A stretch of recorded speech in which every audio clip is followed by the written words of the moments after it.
In the previous class, I have given you the Kp-Kc relation, that is Kp is equal to Kp is equal to Kc into RT raised to the power delta Mg. Right, अब सवाल ये उठता है कि ये जो relation आपको दी गई थी, इस रिलेशन का आप यूज कैसे करेंगे? How to use this relation? तो इसके लिए मान लीजिए कि हमारे पास एक वेसल है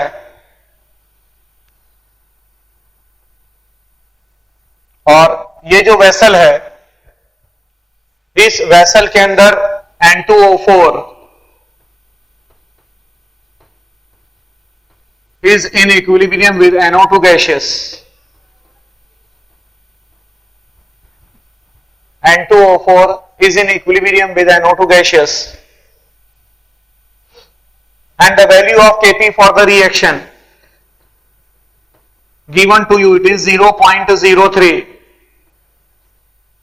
atm at 47 degree centigrade.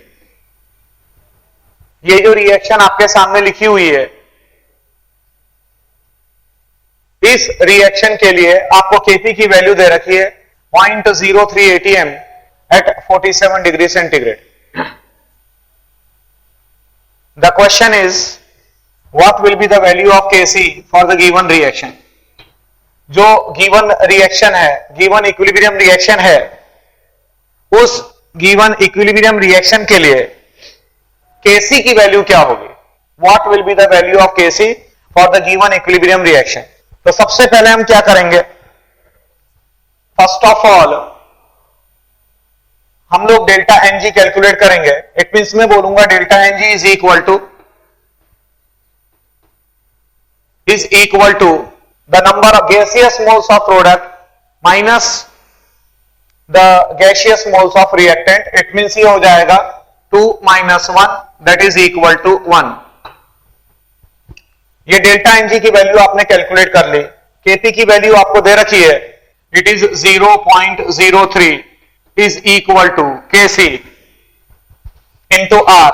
R is 0.0821 into, अब 0.0821 हमने क्यों ली? Why we have taken the value of R as 0.0821? क्योंकि यहां पर जो Kp है वो एटमॉस्फेयर की यूनिट में दे रखा है. जो R है, जब आप R की वैल्यू 0.0821 लेते हैं तो वो atmosphere litre per kelvin per मोल में होता है. The value of R it is equal to 0.0821 atmosphere litre per kelvin per mole. सारे बच्चे इस बात को ध्यान में रखिएगा कि जब भी आपको Kp एटमॉस्फेयर की यूनिट में दे रखा हो तो उस वक्त जो R की वैल्यू आप लेंगे, that value of R it will be 0.0821 into 47 degree centigrade, that is 320 kelvin. Temperature must be in kelvin. और डेल्टा Ng आपने कैलकुलेट किया है, the delta Ng it is equal to 1, तो यहां पर आप 1 ले लेंगे. राइट, अब आप सॉल्व कर लेंगे इसको. सॉल्व वो आप कर सकते हैं. So Kc is equal to 0.03 upon 0.0821 into 320, और ये जो हमारे को मिलेगा that will be in the unit of mole per litre. वो मोल पर लीटर की यूनिट में आपको मिलेगा. You will get it in the unit of mole per litre. समझिए होंगे मेरी बात को. राइट, कैलकुलेशन पार्ट पर मत जाइएगा ज्यादा. राइट, वो कैलकुलेशन आप कर सकते हैं. राइट, खास चीज है कि कॉन्सेप्ट को समझ लीजिए. इसमें इंपॉर्टेंट 2 बातें थी. सारे बच्चे ध्यान दें, यहां पर इंपॉर्टेंट 2 बातें थी. वो 2 बातें यह थी कि एक तो डेल्टा Ng की वैल्यू बिल्कुल सही सही आपको लेनी होती है, पहली बात. और दूसरी बात यह है कि what value of R you are taking. R की क्या वैल्यू आप ले रहे हैं वो भी बहुत ज्यादा मैटर कर जाता है. राइट, एक और क्वेश्चन मैं ले रहा हूं, इसी के ऊपर बेस्ड है, ये आप उतार लीजिएगा. अगला क्वेश्चन क्या है कि हमारे पास एक वेसल है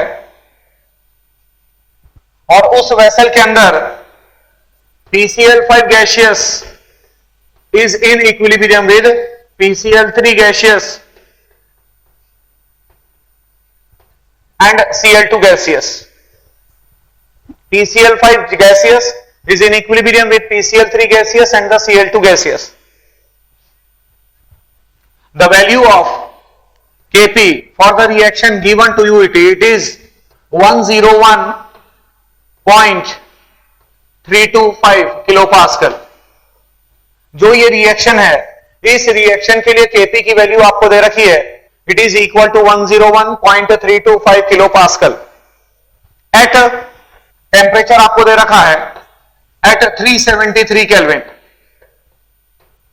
373 केल्विन के ऊपर ये आपको Kp की वैल्यू दे रखी है.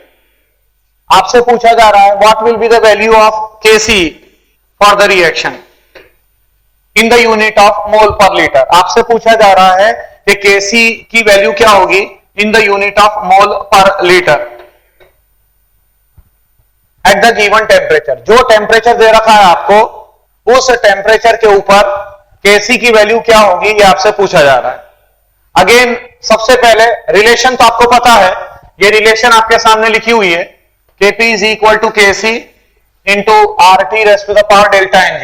ये हमारी रिलेशन है. अब यहां पर अगेन आपको Kp दे रखा है और ये किलो पास्कल की यूनिट में दे रखा है, राइट. तो फर्स्ट ऑफ ऑल ज्यादा अच्छा ये होगा कि ये जो Kp आपको दे रखा है, convert this Kp in the unit of ATM. इसको आप ATM की यूनिट में कन्वर्ट कर लीजिए. और ATM की यूनिट में कन्वर्ट करने के लिए हम अच्छी तरीके से जानते हैं कि 1 ATM is equal to 101.325 pascal होता है, which is equal to 101.325 kilopascal.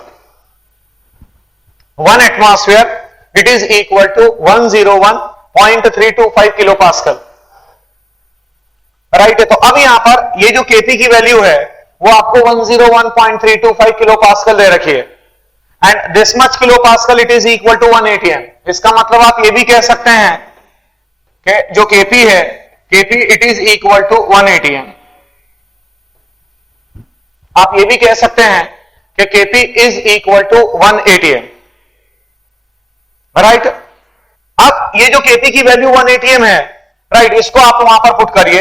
It means हम बोलेंगे 1 is equal to Kc into R की value 0.0821 into 373 raise to the power 1. क्यों? क्योंकि जो डेल्टा Ng अगर आप निकालोगे तो delta Ng that is the change in gaseous number of moles, that is equal to product के moles 1 + 1 - 1 which is equal to 1. तो डेल्टा Ng की वैल्यू बच्चों 1 है, और क्योंकि डेल्टा Ng की वैल्यू 1 है तो इसीलिए यहां पर हमने पावर के अंदर 1 लिख दिया. यहां से आपको डायरेक्टली Kc की वैल्यू पता चल जाएगी इन the unit of mole per litre. सारे बच्चे इस बात को ध्यान में रखिएगा कि यहां पर किलो पास्कल में दे रखा था, राइट. R की वैल्यू तो किलो पास्कल में भी अवेलेबल है. R की वैल्यू किलो पास्कल में है, पास्कल के अंदर है, बराबर है. कई यूनिट्स के अंदर मिलती है हमारे को R की वैल्यू, कई यूनिट्स है, एटमॉस्फेयर है, टॉर है, बराबर है. बट यहां पर जो सिचुएशन थी उस सिचुएशन को देखते हुए ज्यादा बेहतर ये होगा कि Kp को आप एटमॉस्फेयर में कन्वर्ट कर दो. और Kp को जब आप एटमॉस्फेयर में कन्वर्ट करेंगे, राइट, तो R की वैल्यू 0.0821 आपको लेनी पड़ेगी. तो ये इंपॉर्टेंट बात है. मतलब मैं बार बार आपसे कह रहा हूं कि दो बातें इंपॉर्टेंट है. एक तो डेल्टा Ng की वैल्यू बिल्कुल सही आपको लेनी होती है, और दूसरा जो कैपिटल R है उस कैपिटल R की वैल्यू आपको बिल्कुल सही सही लेनी होती है. तो ये आपके दो क्वेश्चंस मैंने बताए बच्चों, जिसमें Kp Kc रिलेशन का आपको इस्तेमाल करना है, राइट. अब कुछ कंडीशन, 3 कंडीशन मैं आपको दे रहा हूं, वो तीनों कंडीशन आप ध्यान में रखिएगा. वो 3 कंडीशन क्या है? पहला होगा Kp is equal to Kc. First condition, Kp is equal to Kc if the delta Ng is equal to 0. अगर डेल्टा Ng की वैल्यू 0 होगी. इसका एग्जांपल में सबसे बढ़िया एग्जांपल अगर हम देखें तो वो होगा twice of Hi gaseous is in equilibrium with H2 gaseous plus I2 gaseous. Twice of Hi gaseous giving H2 gaseous plus I2 gaseous. Right. ये जो रिएक्शन आपके सामने लिखी गई है, इस रिएक्शन के लिए डेल्टा एनजी की वैल्यू 0 है, and because the value of delta NG is equal to 0, KP is equal to KC हो जाएगा। ये पहला condition. Then second condition, KP is greater than KC if the value of delta NG is greater than 0। अगर delta NG की value greater than 0 होगी, उस situation के अंदर हर समय जो केपी है वो केपी केसी से बड़ा होगा।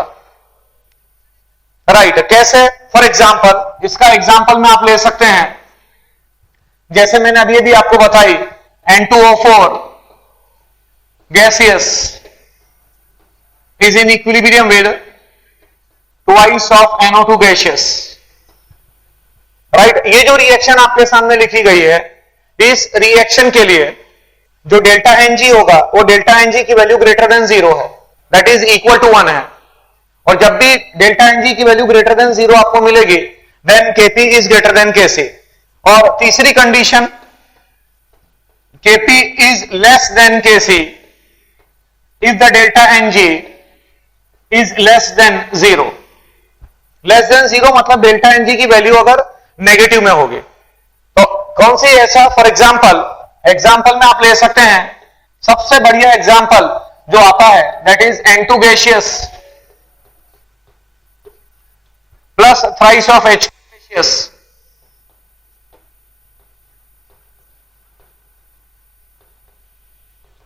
is in equilibrium with twice of ammonia gaseous. N2 gaseous plus thrice of H2 gaseous is in equilibrium with twice of ammonia gaseous. तो ये जो रिएक्शन आपके सामने लिखी गई है, इसके लिए जो डेल्टा एनजी की वैल्यू अगर आप निकालोगे, तो ये इस पर्टिकुलर रिएक्शन के लिए जो डेल्टा एनजी की वैल्यू आपको मिलेगी, that is equal to 2 minus 4, that is equal to -2।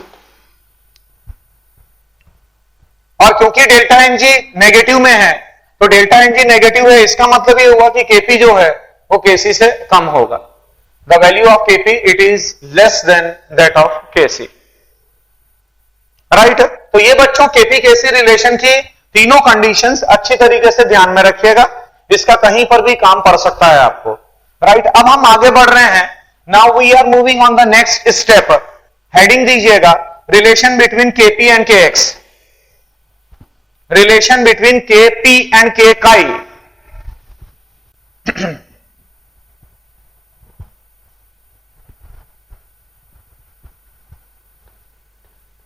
Relation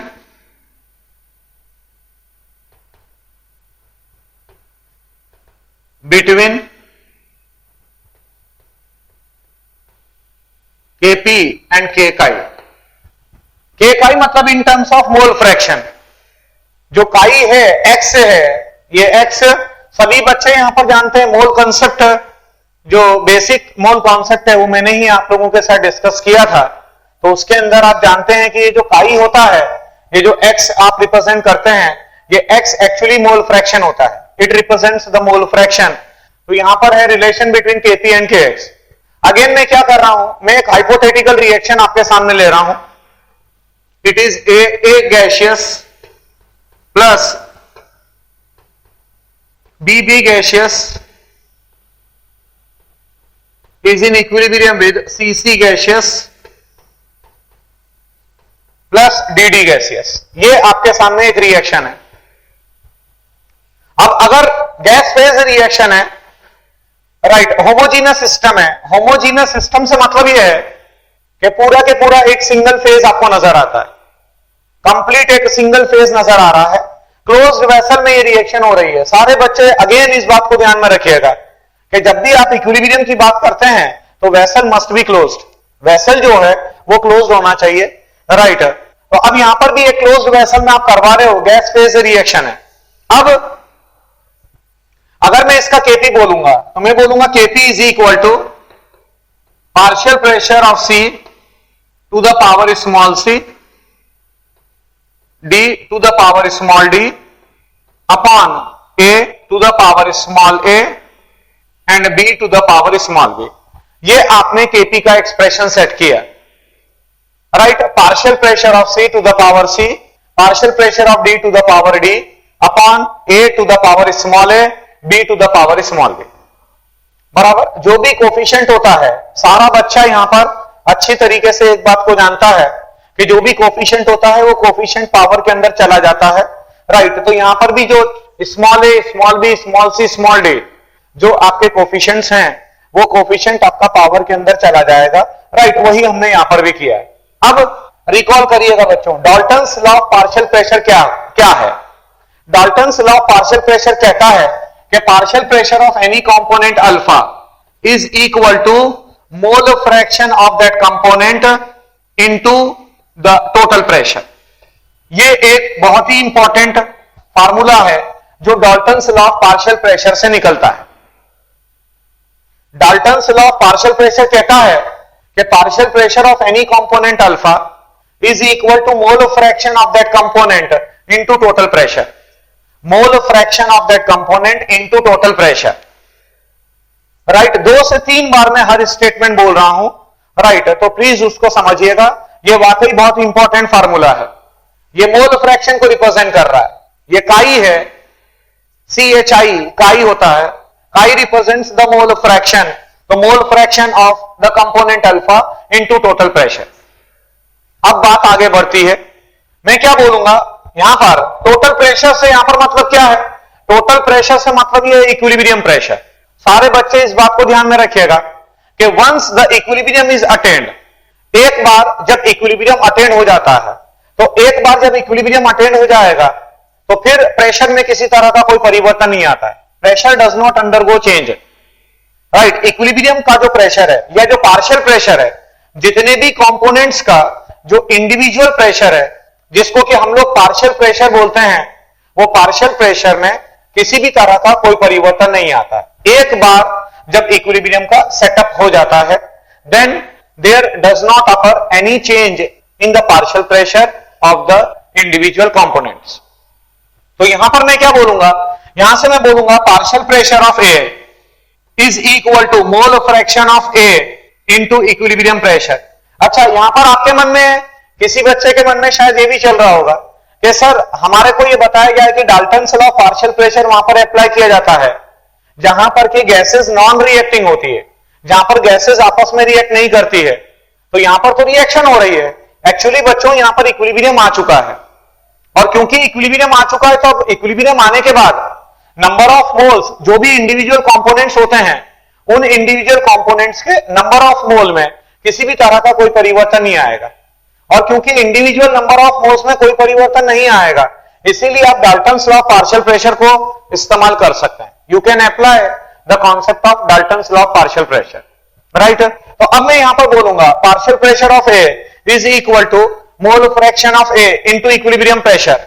similarly partial pressure of B is equal to mole fraction of B into equilibrium pressure,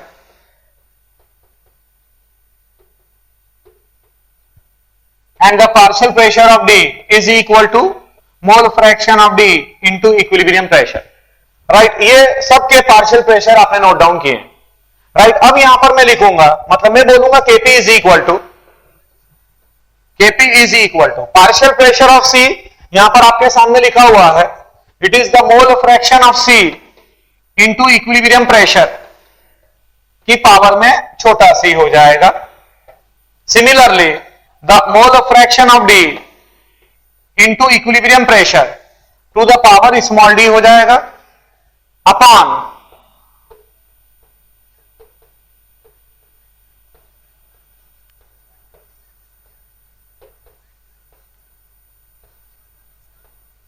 to the power small b, right. ये हमारा, हमने Kp का expression set किया, ठीक।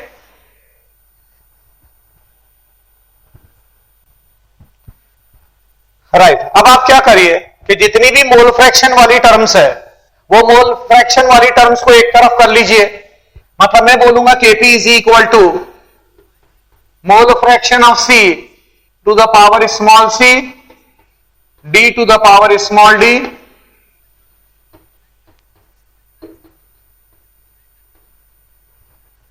और यहां पर equilibrium pressure. अब PEQ सब में कॉमन है, तो आप क्या बोलते हैं, when the base is same the powers are added. जब बेस सेम होता है तो पावर्स को ऐड किया जाता है, राइट, मतलब इक्विलिब्रियम, और इसकी पावर में आ जाएगा C plus D minus A plus B, ये हमारा हो जाएगा। अच्छा, ये जो टर्म है बच्चों, ये आपका के काई है। आप रिकॉल करिएगा, शुरुआत के अंदर मैंने आपको ये बात बताई थी कि एक के काई भी होता है। के काई मतलब equilibrium constant in terms of mole fraction, equilibrium constant in terms of mole fraction. तो ये हमारा के काई रिप्रेजेंट कर रहा है। इट मींस मैं बोलूंगा KP is equal to K chi into PEQ, मतलब equilibrium pressure rest to the power delta NG. Check करिएगा, ये जो टर्म है, ये पूरी टर्म डेल्टा एनजी को रिप्रेजेंट करती है। डेल्टा एनजी क्या है? It is the change in gaseous number of moles, gaseous number of moles, right. और जो के पीक्यू है, that represents the equilibrium pressure, equilibrium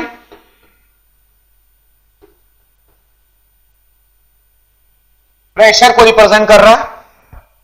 और के काई मतलब है equilibrium constant in terms of mole fraction. तो ये बच्चों एक बहुत ही इंपॉर्टेंट आपको रिलेशन मिल चुकी है इंपॉर्टेंट, बट इसका यूसेज काफी कम होता है बच्चों, इस बात को ध्यान में रखिएगा, क्योंकि नॉर्मली हम के काई की टर्म में बात नहीं करते हैं। ये जो केमिकल इक्विलिब्रियम टॉपिक है, इसमें बेसिकली आप दो कांस्टेंट्स को लेकर बात करते हो, one is the KP and another one is KC. तो ये भी एक इंपॉर्टेंट एक्सप्रेशन है, KP is equal to K chi into P raised to the power delta NG, right. अब हम नेक्स्ट उसके ऊपर आ रहे हैं, राइट। पहले आप नोट कर लीजिएगा ये।